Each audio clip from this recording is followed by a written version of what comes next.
what you got. Oh, I can't see tomorrow. Gotta live, try to get a little wiggle room, the rest don't stop. Quid pro quo, I need the best y'all got.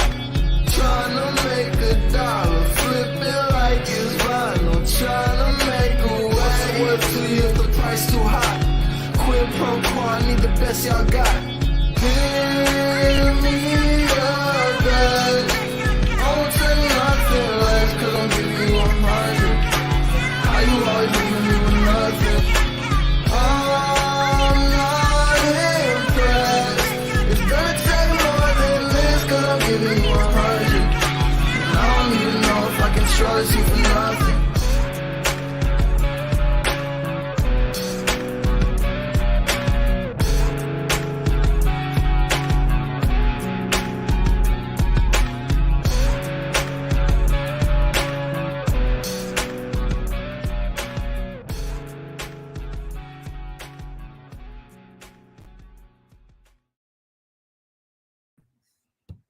Well, good morning. Holy smoke. Looky there. We are in Fuego. What's up, y'all? Good morning, Teal McKinney. Teal McKinney in the door first this morning. Giving Vanessa a run. She nosed her out this morning. So welcome, Teal. Good morning. Good morning, Cynthia. How are you guys? I am feeling good this morning, trying to gather my thoughts. I've got a little my wife is here, so Christy is here, and so of course our good morning Facebook user, whoever that is. Good morning, Adam, Kristen, everybody. Good morning, man. Let's get this thing rolling. I'm so excited about this morning. Kristen, there she is. She's not gonna be with us. She's getting ready. We've got some stuff we've got to do after I take Jagger to school. So my morning is completely off because my wife is here. I'm so not used to her being here, like in Tennessee. So like I have my routine that I do in my mornings. And when I got up at 4, she got up with me. And so when I walked out of my meditation, she's on the couch reading. I mean, and I'm all happy for it, but it completely, my C personality goes absolutely haywire. So, but it's all good. We are good. We are good. We are back in Tennessee. As you can see behind me, the friendly confines of Mount Juliet, Tennessee. So we are back from a weekend in Boston and flew in yesterday. Christy flew in from Georgia. Vanessa, she was slacking this morning. Flew in from Boston yesterday. Christy flew in from Georgia. Met her at the airport last night. Ended up downtown having dinner. So we celebrated our 3rd wedding anniversary. So happy anniversary to us.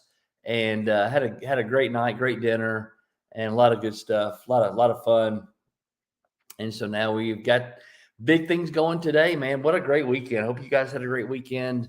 I hope you're not upset with me that I took yesterday off, but I think I got up at Thank you. Got up yesterday morning at 4:45 Boston time, so 4:45 Eastern. Thanks, Teal. Thanks, Kristen. Got up yesterday morning, 4:45. And I'm like, you know what? It's President's Day. I bet everybody's home and wanting to chill and take a little siesta, a little extra time. So I did the same thing. I slept about 5:45 and went back to sleep. And I think I got up about 6:45 and got done. But here we are. We had a great weekend in Boston. A lot of fun. Wasn't the best hockey weekend, but hey, it is what it is. Hope you guys had a good weekend. Y'all tell me something cool. What happened this weekend for y'all? Anybody got anything really fantastic that happened over the weekend since we talked last on Friday? What did you have happen that was super cool? Somebody give me something good. Somebody give me something good that happened over the weekend since we talked last Friday, and then we'll get going.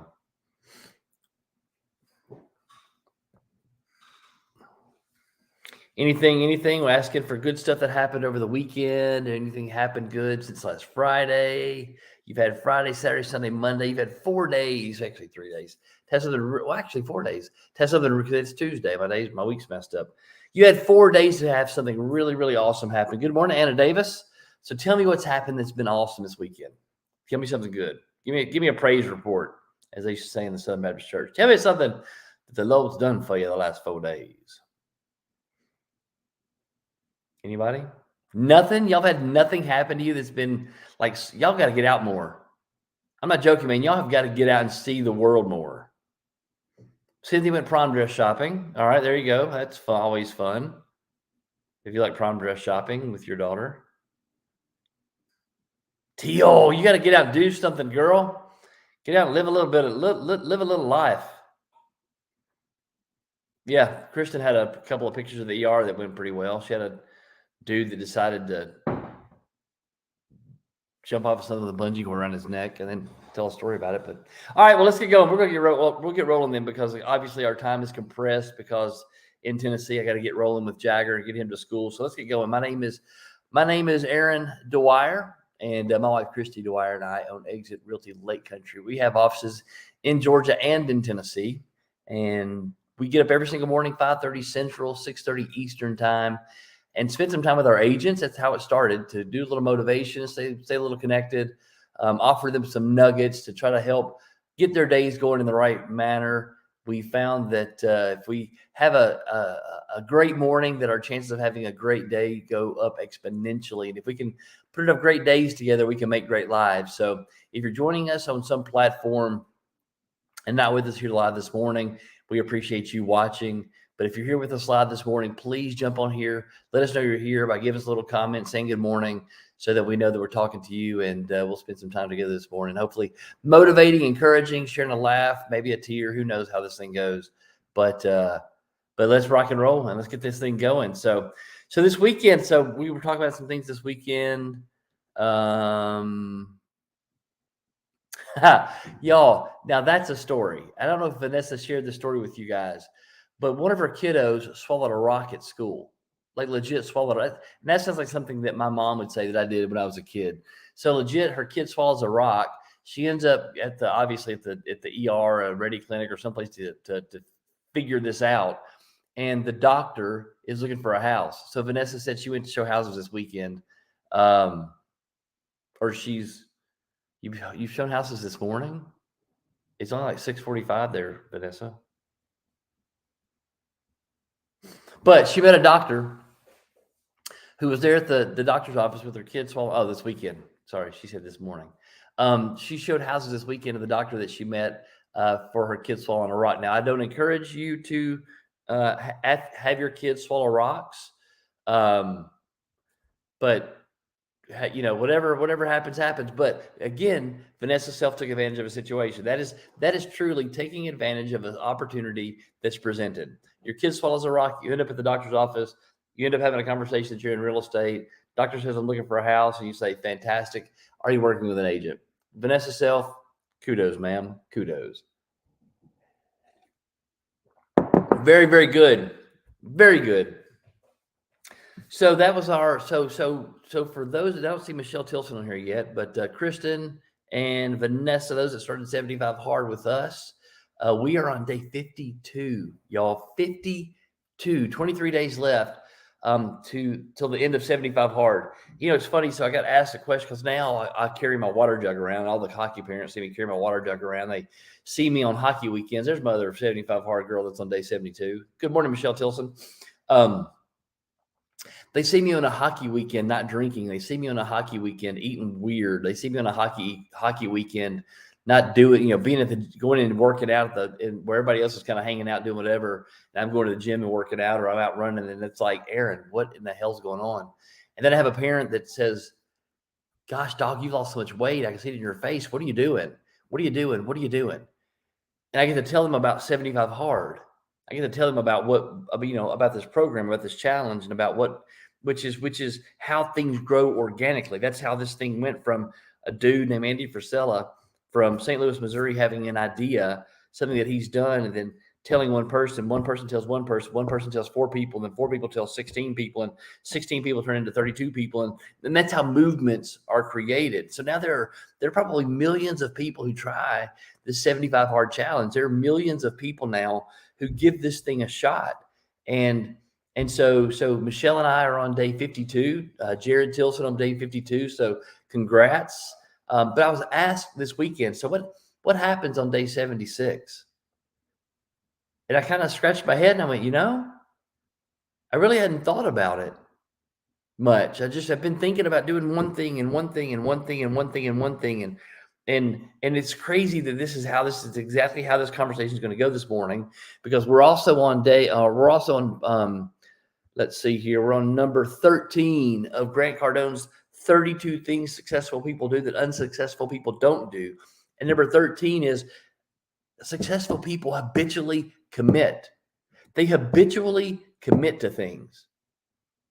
And so in this 75 hard program, this thing that Andy Frisella did, he basically laid out 7 things that are seemingly innocent, that are seemingly easy to do. I mean, it's seemingly easy to drink a gallon of water.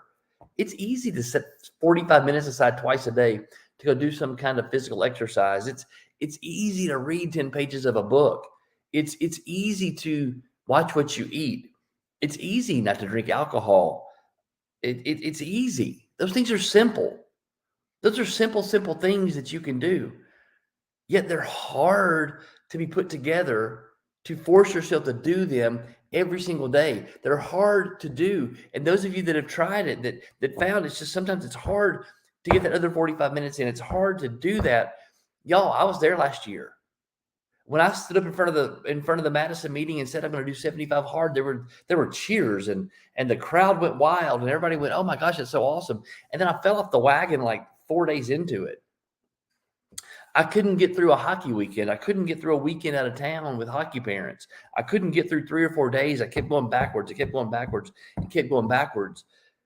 But this time I decided I was going to commit no matter what, that I was going to commit no matter what to what I was doing.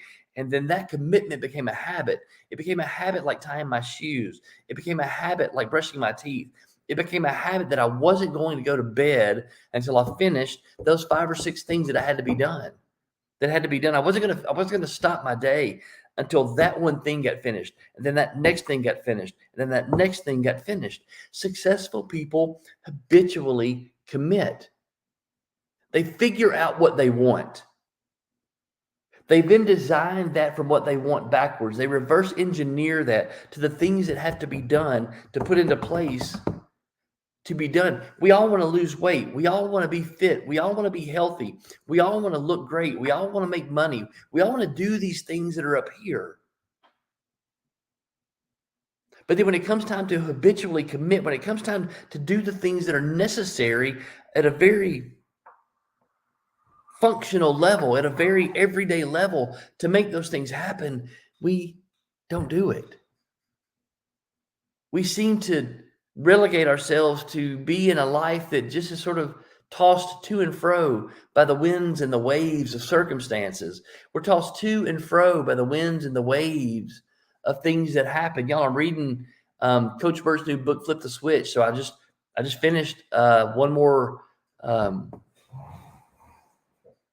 The Power of One More. So I finished Ed Milet's book yesterday on the plane. That's 6 books for me this year in February. So my goal this year was to read 30 books. My goal for 2023 was to read 2 books a month. That was my goal. And I'm already 6 books in. So the end of February, I'm 6 books in. So I'm 2 books ahead. So very, very possibly I'm going to beat the 24 book goal that I had. But again, for me to read 24 books a year, that means I've got to read every single day. For me to be fit, then that means I've got to go do something physical every single day. For me to be healthy, that means I've got to eat something better every single day. We've got to habitually commit to the things, those granular things that we're supposed to do every single day. We've got to commit to those things over and over and over until they become habits. So how many of you, raise your hand if you're still doing your affirmations every day? You use your prompter app every single day to do your affirmations. You do your 12 affirmations every single day.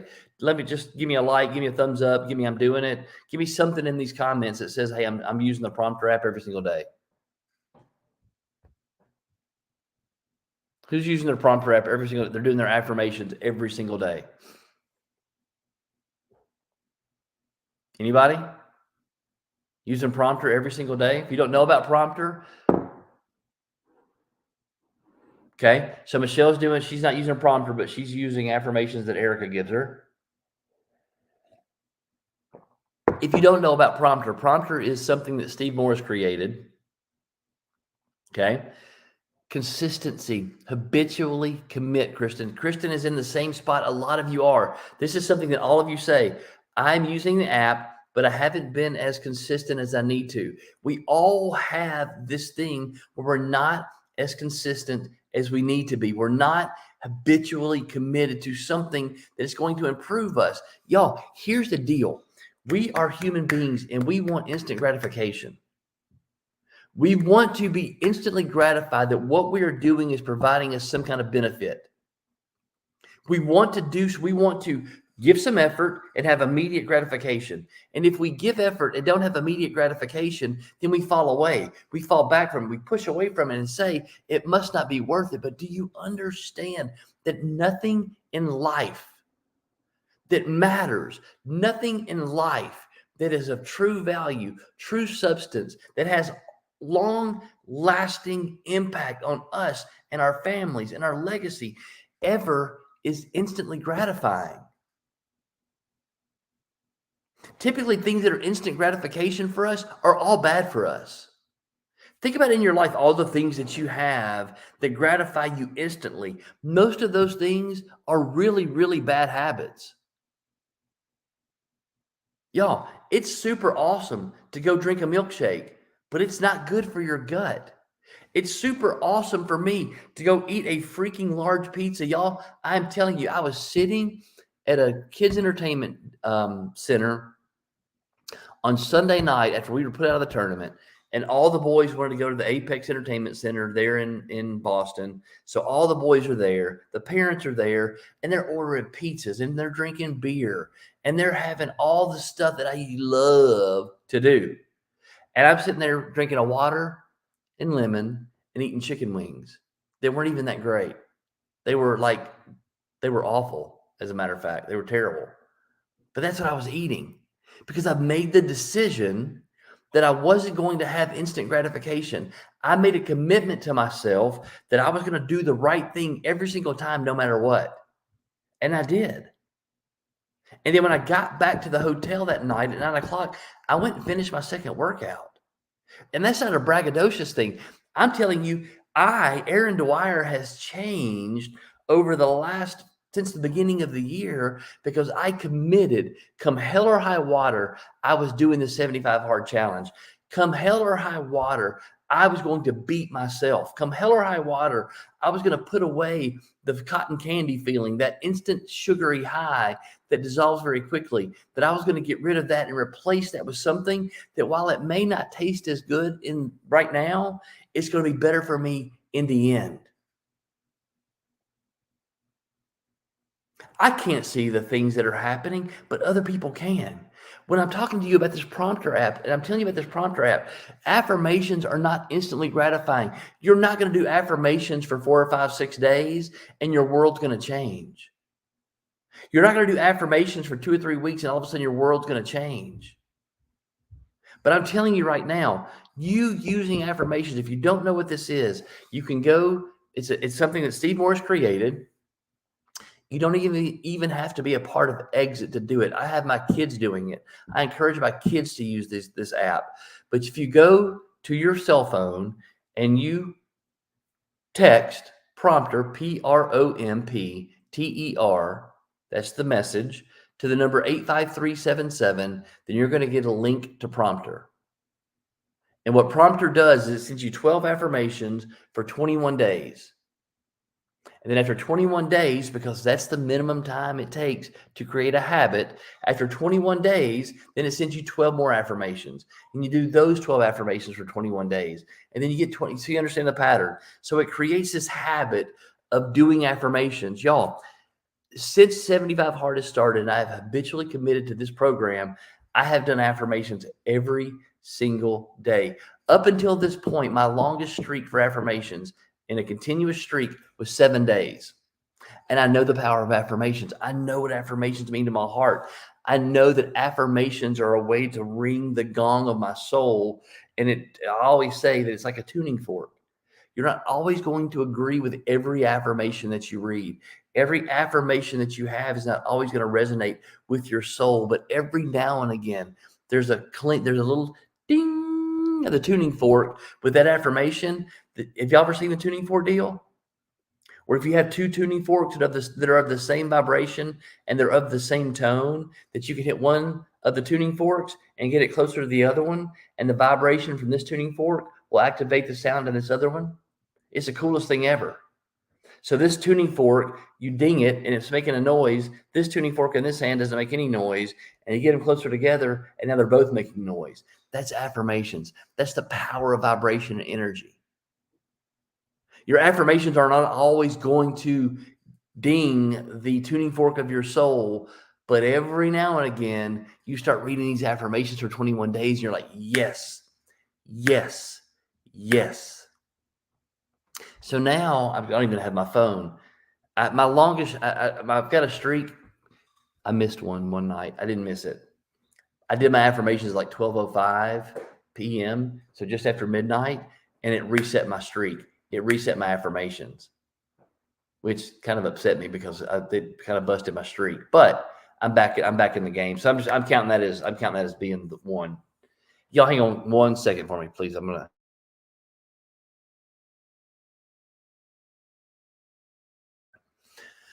So affirmations, do those affirmations, habitually commit to the things that are going to improve you, that are going to improve you spiritually. If you aren't habitually committing to praying every morning, if you aren't habitually committed to meditating every morning, if you aren't habitually committed to doing something for yourself every single morning, like this call will fluctuate between 6 and 15 people. This morning, I think we've got 7 people on here. This call will fluctuate. So we have people they'll come in and they'll listen, and maybe they won't. They'll come in and they'll get something. Next day, they might not. They'll wake up early. Maybe they don't, but they're not habitually committed to the call.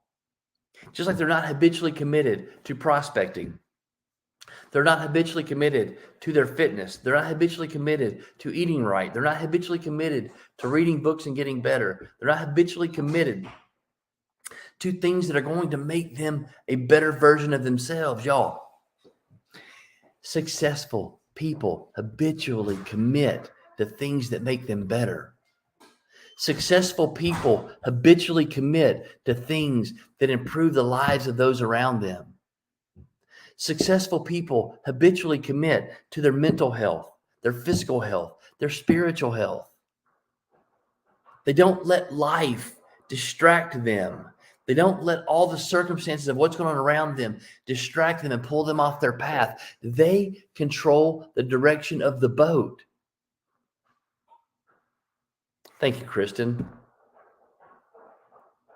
Successful people control the direction of their boat. Y'all, successful people do not sit in the boat and let the tide and the current direct and take them wherever they want to go. Successful people grab the wheel and say, this is going to go where I want it to go. And as soon as you figure out that you have the ability to go exactly where you want to go, until you figure out you have the ability that God has given you as a human being and the strong person that you are, until you figure out that you have been given the ability to direct your path, you have the ability to create your future. You have the ability to reach your dreams and desires. Once that clicks for you, y'all, nothing will get in the way.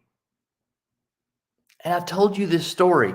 When I started off on this journey, about 15 or 20 days into it, there was lots of resistance. And I can say resistance because that's the best word that I have, but there was resistance from my wife. 15, 20 days in it, she wanted me to do it, but there was resistance because I was taking time away from her. I was taking things away from her. She had to sacrifice time with me for me to do the things that were making me better. And then 15 or 20 days later, she's encouraging me. She's motivating me. She's telling me to get your butt up out of that chair and go work out. You've not come this far to quit now. Do you realize too many of us quit because we're not? What's habit mean? What does it mean? What is a habit? Somebody tell me what a habit is.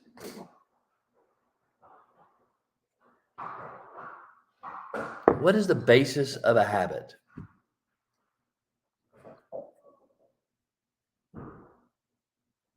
Come on, wake up. Wake up. Wake up. What's the basis of a habit? Tell me what a habit is. Look it up. Google it. You're on your computer. You're on your phone.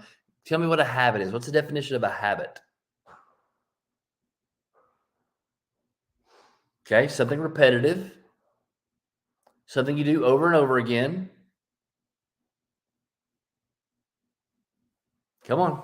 Who else? Kristen, Cynthia, thank y'all. What's a habit?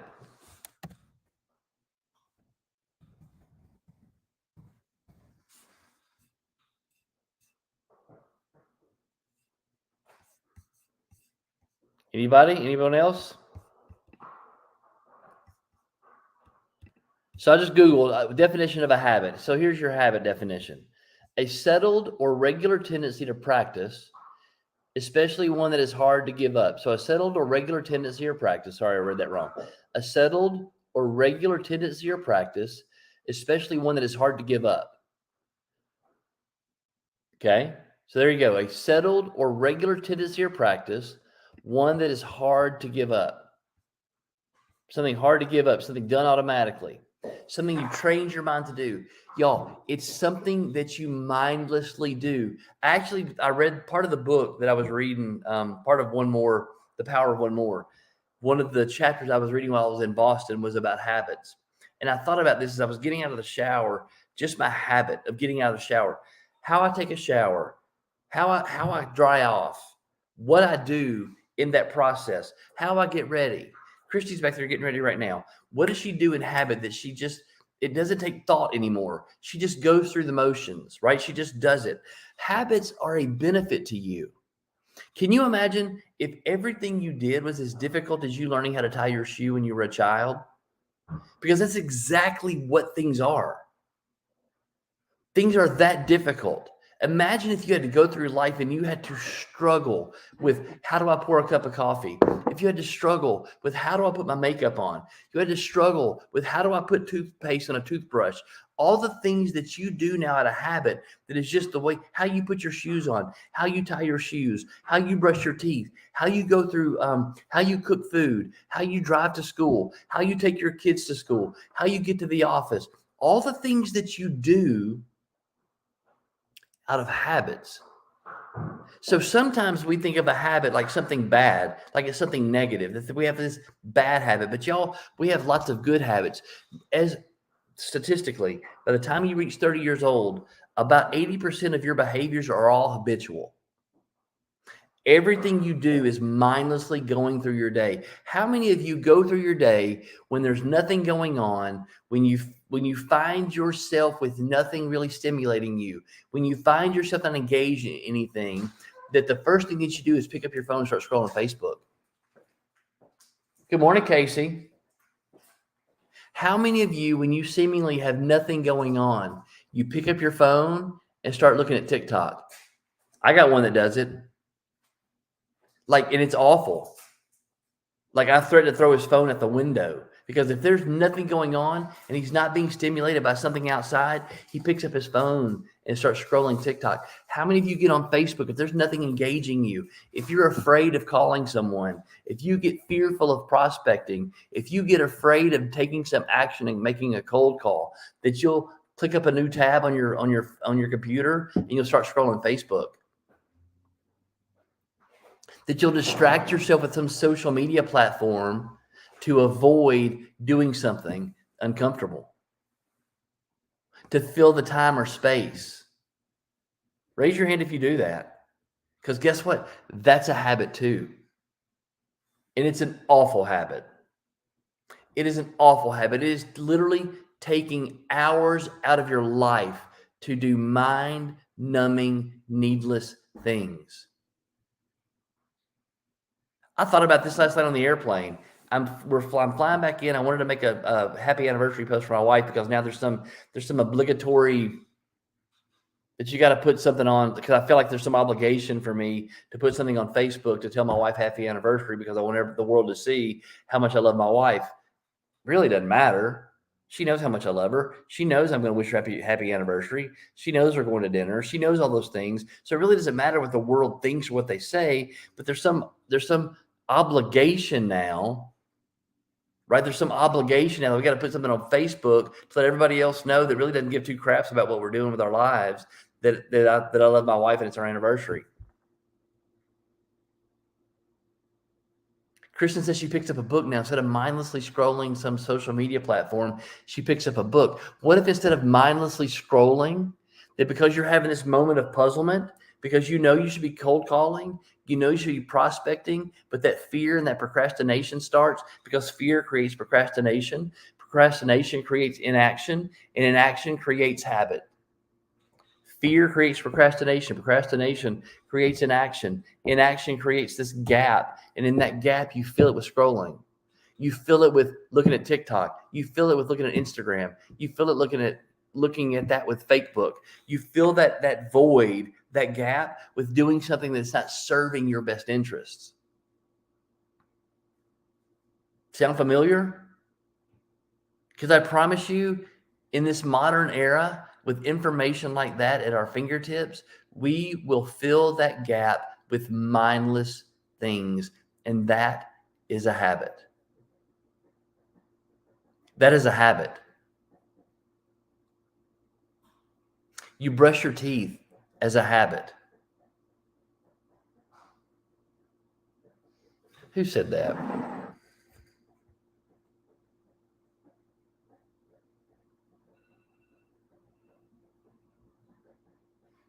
I'm trying to get caught up here. Somebody said, my free time now, I'm reading 10X and writing down my goals.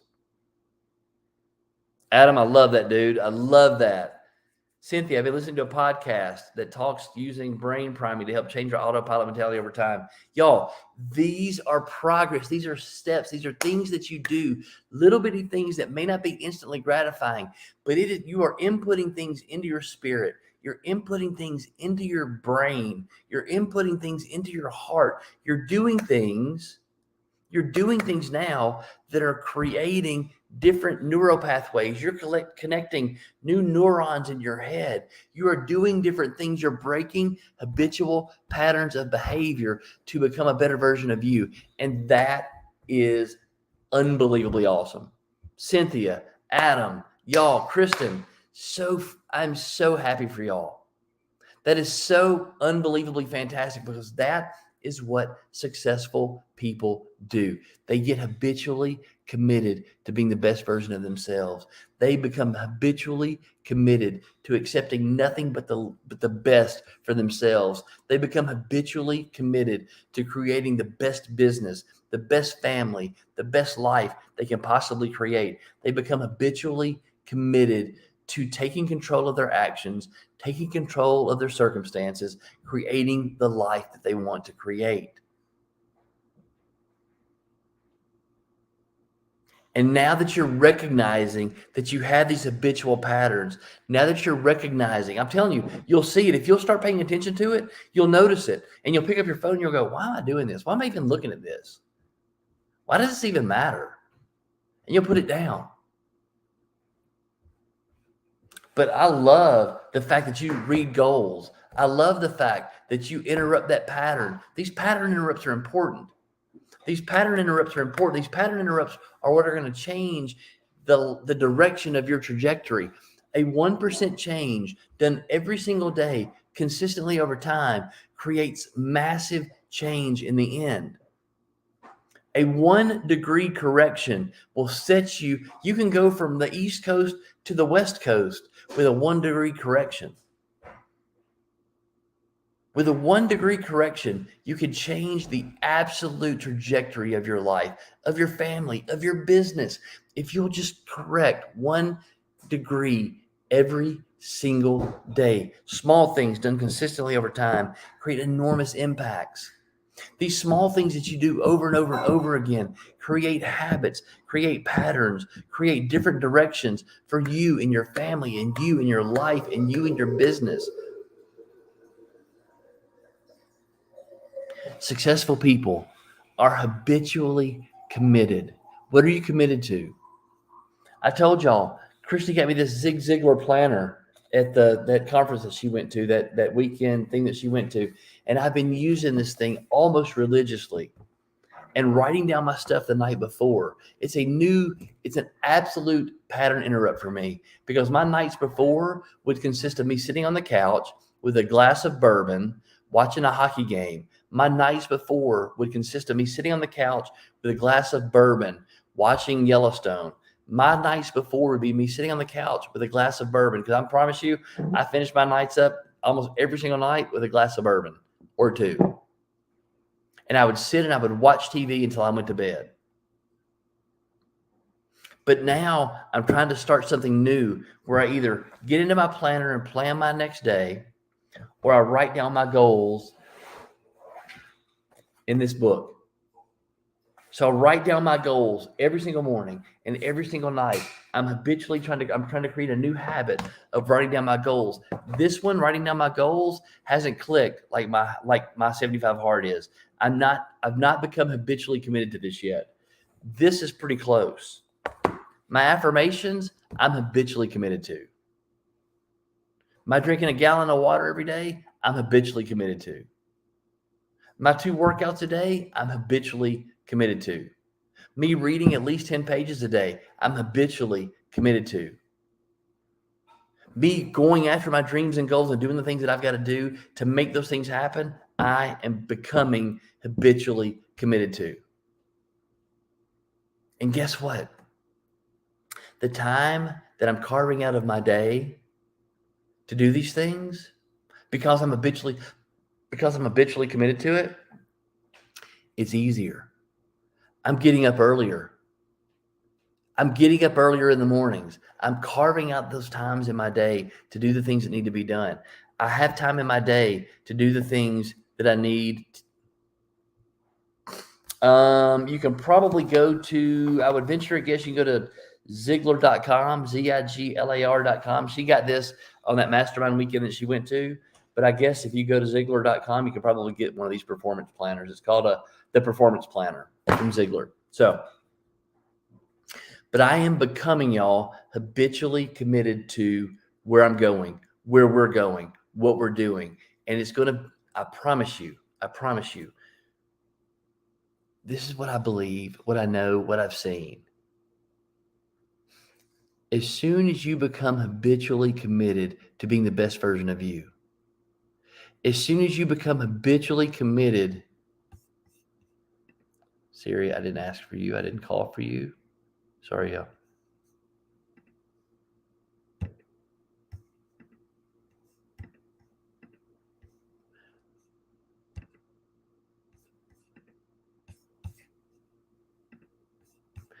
As soon as you become, I feel like I've been yelling the whole time. Sorry. As soon as you become habitually committed to your success, as soon as you become habitually committed to your process, as soon as you become habitually committed to your goals, to your dreams, to your desires, I promise you, your world will line up to support you. Your world will line up to support you. I don't know why Siri keeps popping up. Your world will line up to support you. The circumstances that you thought were holding you back from getting there will soon change. They will change from holding you back to supporting your efforts. They will change from resistance to propulsion. They will shift from drag to lift. When God sees you being committed, when your family sees you being committed, when you seeing you be committed, everything shifts. And it's going to start with you, I promise. As soon as you get committed to this, as soon as you habitually commit to being the best version of you, getting exactly what you're going after, you commit to your goals, you commit to your dreams, you commit to your desires. As soon as you habitually commit to that, everything around you will line up to support that. Everything around you will line up to push you in that direction. Everything around you will help you get to where you're going. I promise you. I promise. So I'm going to leave that with you today because I've got to get up and go get ready because we got to get out the door. Habitually commit. Figure out what it is that you've got to do today to reach your goals. Figure out what it is you've got to do today to be more fit, to be healthier, to be smarter, to be a better real estate agent, to be a better husband, a better wife, a better son, a better daughter. Figure out what you got to do today to take one step toward that dream, toward that goal, toward that desire, and decide. If it's affirmations, make it affirmations. If it's walking around the block once, go walk around the block. If it's making 5 phone calls today to people that you don't know, go make 5 phone calls today to people that you don't know. If you've been putting something off because you've been afraid to do it, commit to it today. Commit to it tomorrow. Do it for 21 days and make it a habit. Y'all, it will be like brushing your teeth. I promise you, y'all could not get in the way of Michelle Tilson finishing 75 hard right now. She is so habitually committed to this that everything around her lines up to support her. I'm so committed to this that my family has lined up around me to support me in finishing this. Where before there was resistance, now there's propulsion. There ain't no way I'm not finishing. Successful people habitually commit. Commit to it today. Find it, do it over and over again. Just something small. Doesn't have to be anything major. Something small. Something small. All right, got to go. Be good. Be great. Be you. Love you guys. Talk to you soon. Bye.